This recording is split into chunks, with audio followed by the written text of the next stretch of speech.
Is there a God? It's a stupid question. Now, is it a stupid question because the answer is yes? Or is it a stupid question because the answer is no? Actually, it's a stupid question because there is no answer. I mean, think about it. How do you go about answering a question like that? I mean, who do you ask? How do you go about testing something like that? The answer is you don't, because it's a stupid question.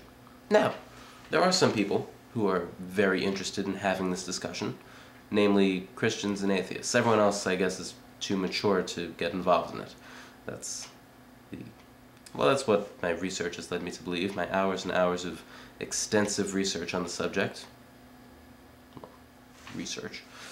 Now, that being said, even from a philosophical standpoint, it's really not too significant, is it? Because, I mean, when you think about it, philosophy, it's one of the humanities, deals with people. Is there a God? If there is, or if there isn't, if you dedicate your entire life to coming up with the answer, and even though you can't answer it, you come up with something resembling a satisfying answer, how is your life any different? How is the world any different? How is anything any more significant or meaningful? How have you learned anything? You haven't, because it's a stupid question. Okay, now that being said, that part taken out of the way, taken care of, there are those who seem pretty intent on having this discussion. I've already said the sorts of people who those are. Now, what I'm going to address is something that people don't really talk about that often. It's interesting. Woody Allen once said, this is just a little quote that I can remember. He said he was in a relationship with a woman, but there were problems because they had a religious conflict. She was an atheist, he was an agnostic, and they didn't know how to bring up the children. Interestingly enough, there is a considerable significant difference between atheism and agnosticism, which a lot of people don't recognize. See, what a lot of people do is group together, and I'm bringing my hand into the screen now. What a lot of people do is group together a lack of a specific belief in a God or deity, and a belief in the non-existence of a God or a deity. And these are two very different things. So we really should recognize this. That is to say, atheism would say there is no God or gods or anything of the like. Agnosticism suggests that it's impossible to know whether or not there is a God or gods. So oftentimes that leads to the assumption, well, I'm not going to say that there is, but who knows? Or rather, who cares? Yeah, that's a pretty good way of looking at it.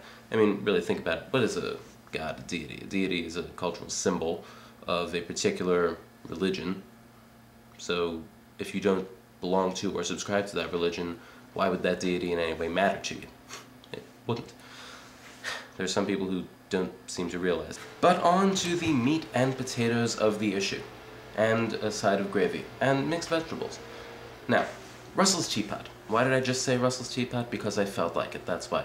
There's a small, very, very, very small teapot floating around in outer space, somewhere between Earth and Mars.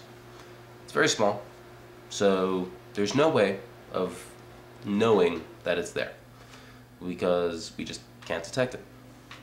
That being said, is it reasonable to doubt that it's there? Now, you would say yes, and it is. At the same time, it's not really an analogy for the other situation that we were talking about, that really stupid question, is it? Because at the same time, comparing a teapot to a deity is a bit different. Because I mean, if we're talking about a deity in the ambiguous sense, the sense of any sort of quote-unquote higher power, whatever that means, they're not even really in the same ballpark, are they? Because I mean, a teapot is something smaller than humans. It's something worldly, something that humans have to create. But at the same time, talking about anything, let's say anything between Earth and Mars, if you're standing on Earth and you don't have a telescope, because telescopes haven't been invented yet, you don't know that there's anything between Earth and Mars, you can't see it, and there's no way of detecting it. At the same time, is it reasonable to assume that there's nothing there? I mean, you could. I mean, if someone said there's a rock floating around in outer space, I don't see a rock. What are you talking about? You could say, yeah, of course. How would it get all the way up there? But then again, at the same time, say a meteor crashes to Earth, you'd be kind of wrong there. Then again, maybe a meteor never crashes to Earth. Maybe at that point there is no asteroid or meteor or rock between Earth and Mars. You don't know. But yeah, because it's not really the same thing there. There's a difference between something worldly and something supposedly above human, what have you. Because in this whole skepticism thing, what we do is we make an assumption, which is that humans have the capacity to, through both reason and observation, understand everything.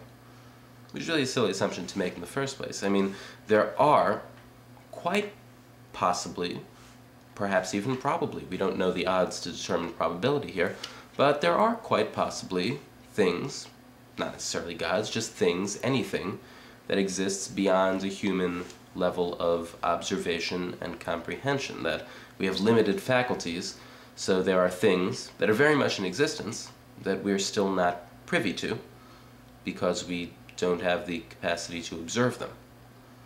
I mean, it's very likely. I mean, think about it. Can plants hear? Can amoeba see? No, they can't. These are organisms that don't have particular senses, don't have particular faculties.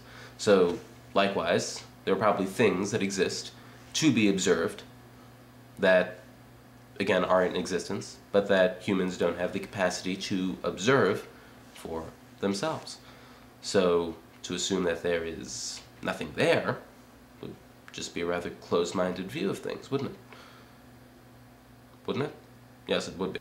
Although, if you prefer, I could give you the whole what is there, what's not there argument summed up, if you please. If you please, please, please, please, please, please. Okay, what's in my hand? Tell me, what is in my hand? Do you see anything in my hand? No, you don't. You don't. Can you see anything in my hand? No, because it's a video. And you won't know what's there unless I choose to open it for you. And maybe I'll never open it for you. That being said, would it be logical to assume that there's nothing there? No. Would it be logical to assume that there is something there? No. I mean, you wouldn't have the information, you wouldn't have the data, you wouldn't have anything on which to base either assumption. I mean, there is one thing drawing conclusions, but this isn't a situation in which you can possibly draw a reasonable conclusion. Either conclusion would be entirely unreasonable because you have nothing to go by. Except the fact that I'm asking you, which means that there might be there's psychology there. But assuming that I didn't ask you, you just saw my hand, you wouldn't know what was in it. So, yeah, I mean, skeptic would say nothing there because we have no way of knowing. I never understood that argument. I mean, I understood it, I just don't think it makes sense. Oh, by the way, it's a nickel.